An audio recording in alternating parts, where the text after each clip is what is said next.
देवेन्द्र मौळी मंदार मकरंद कणारुणा विघ्न हरन्तु हेरम्बो लंबोदर गजानन।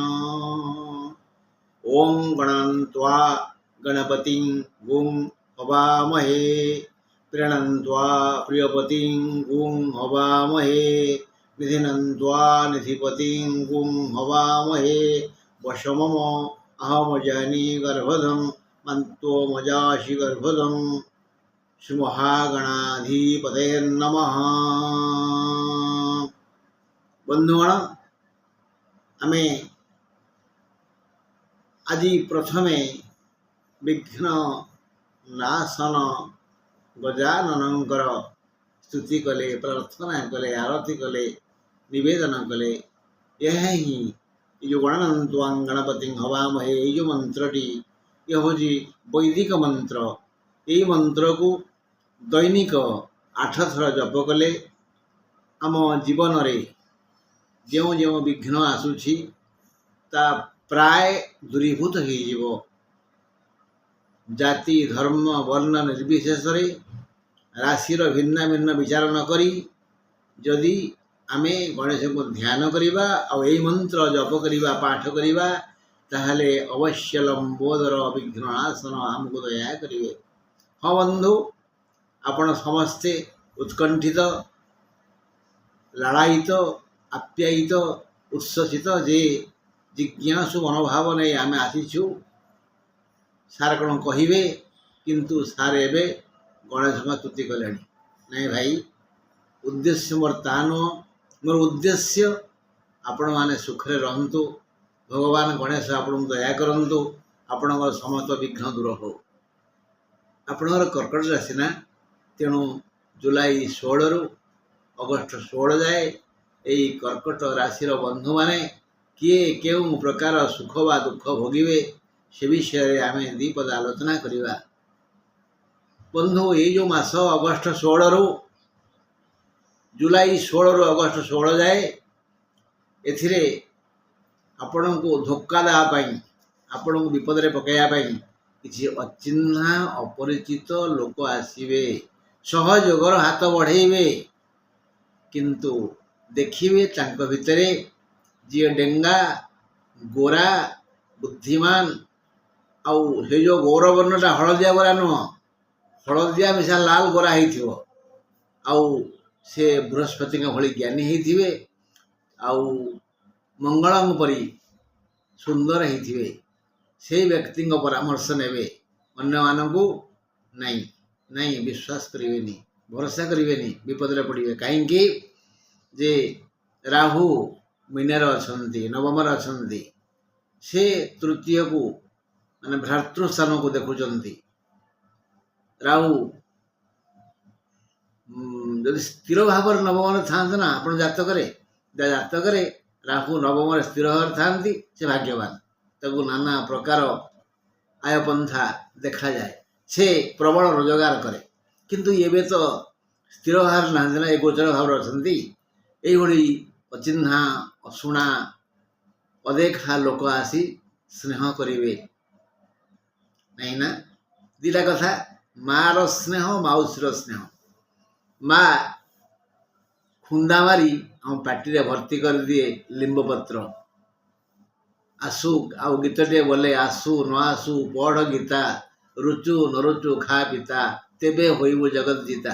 माउसी कौन करे, धन रे आ ने चॉकलेट ने मिठा खाइले तू पड़ आनी परा ने तार जास के आम देह खराब हेले आम रोग पड़े कारण से देखे हम आउ से देखे हवा स्नेह को आम यदि भल पाइबा कौचे ताहले आम भूल करुचे। कारण माँ ठार जो अधिक भल पाए से हाणी, सावधान, माँ ठार जो अधिक भल पाए से हाणी। तेणु मार स्नेह मार प्रेम अतुलनीय। बंधु जेणु आपणकर कर्कट राशि, तेणु आपणकर राशिर अधिपति चंद्र, चंद्र चंचल अस्थिर, से आपण मन टे अस्थिर हुए, प्राय अस्थिर हुए, स्थिर ही कौन काम कर बसी थे हठात मन पड़ा ଦୌଡ଼ିଗଲେ କାମ କରିଦେଲେ, ସେଟା ଅଧା ହେଇଛି, ପୁଣି ମନେ ପଡ଼ିଲେ ଏକାଉଣ୍ଟ ବାକି ରହିଗଲା।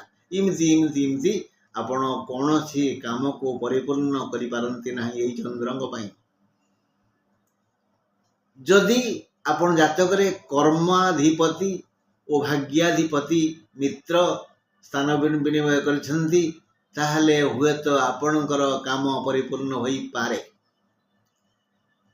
ଚନ୍ଦ୍ର ଅସ୍ଥିର, ସେଥିପାଇଁ କି ଆପଣମାନଙ୍କର ମନ ଅସ୍ଥିର।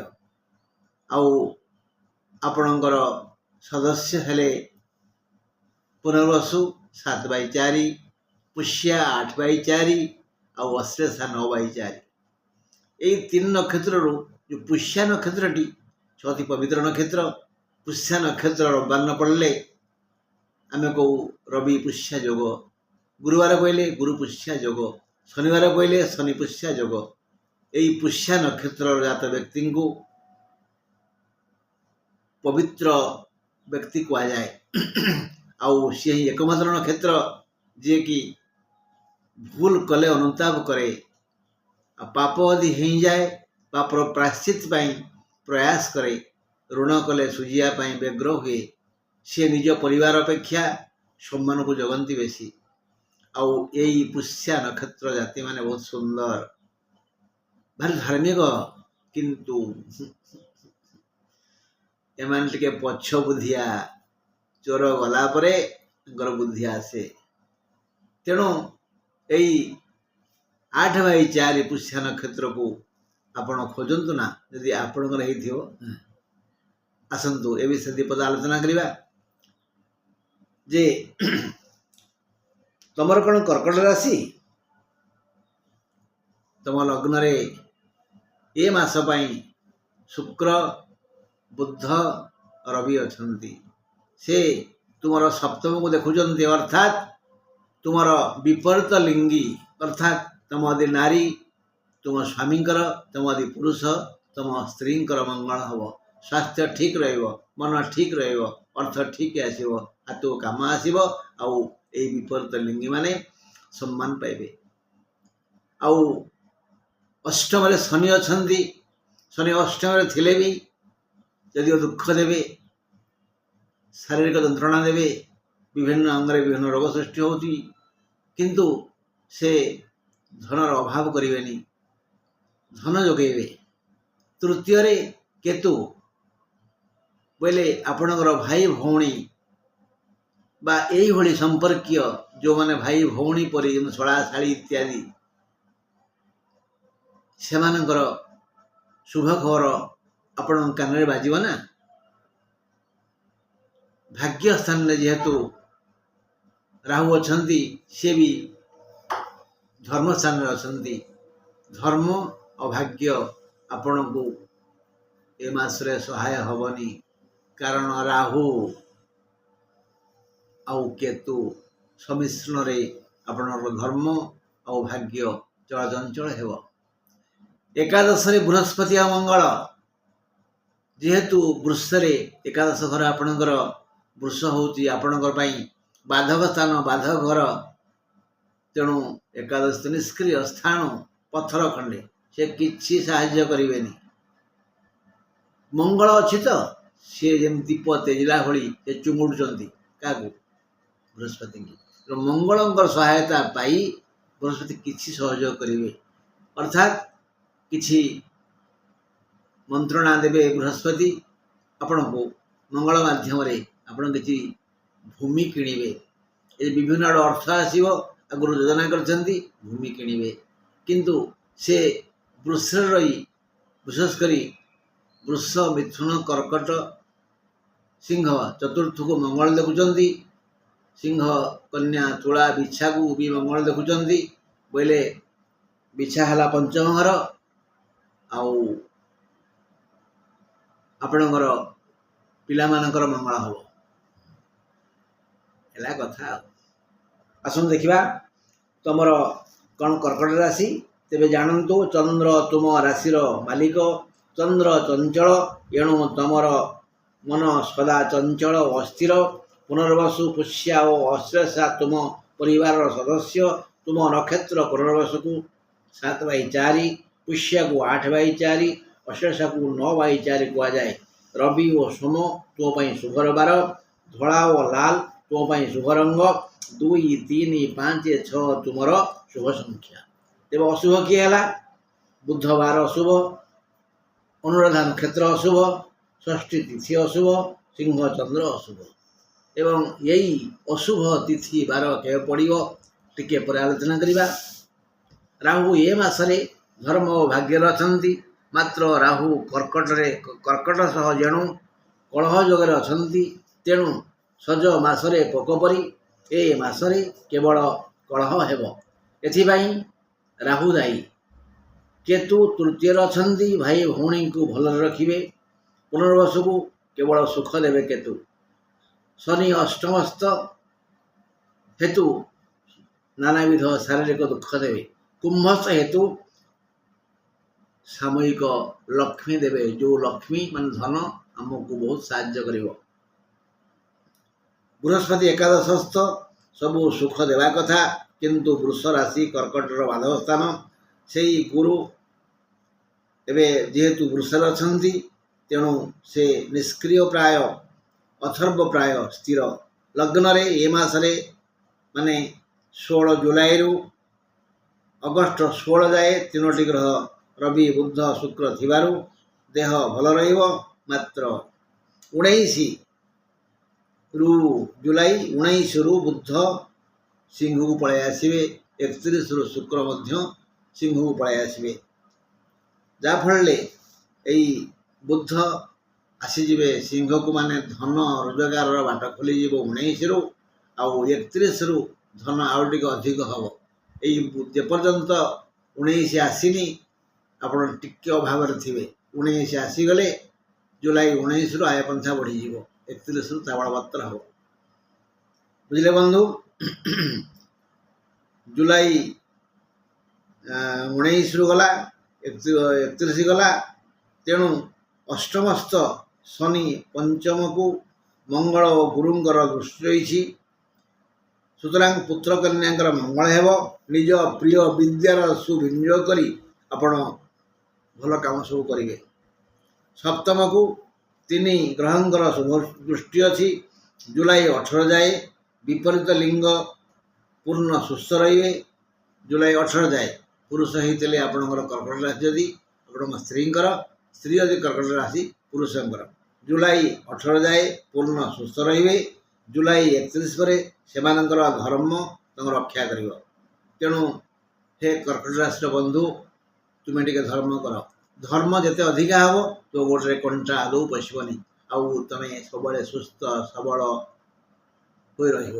ଧର୍ମ ଅଧିକ ଯଦି, ତାହେଲେ କିଛି ବିପଦ ଆସିବନି।